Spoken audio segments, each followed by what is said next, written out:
Allahu Ekber! Tekbir! Allahu Ekber! Tekbir! Allahu Ekber! Bismillahirrahmanirrahim. Kınama mesajlarından beslenen bir pervasızlık içerisindedir. Ve ala alihi ve sahbihi ve men tebi'ahu bi ihsanin ila yevmiddin. Kıymetli kardeşlerim, terör şebekesi İsrail'in yaklaşık bir aydan uzun süredir Mescid-i Aksa'yı kapatması ve bununla da yetinmeyip üzerine bir de İsrail zindanlarında esir edilen Filistinli kardeşlerimize idam kararını onaylaması üzerine tüm vicdan sahibi arkadaşlarımız, kurum, kuruluş ve devlet yetkililerini harekete geçirmek için, harekete davet etmek için burada bulunuyoruz.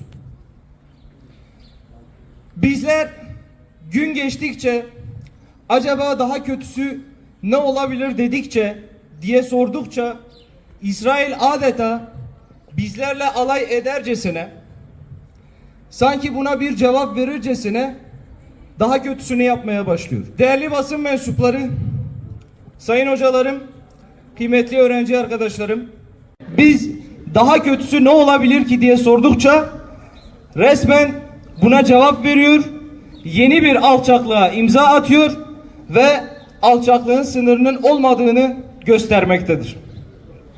Geldiğimiz süreçte gerek Hamas ve gerek İran karşısında düştüğü acziyetin intikamını alırcasına bir aydan fazladır Mescid-i Aksa'nın kapılarını kapatan işgalci çeteler Müslümanlardan ciddi bir tepki almayınca bu sefer bir sonraki adıma geçip zindanlarında esir aldıkları Mescid-i Aksa'nın mürabıtları, savunucuları ve kahramanları için idam kararı çıkarttılar.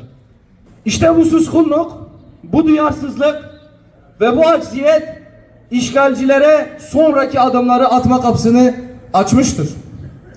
Bu karara da Müslüman halklar yeterince tepki göstermeyip dünya kamuoyuna bu meseleyi taşımaktan aciz kalmışlardır.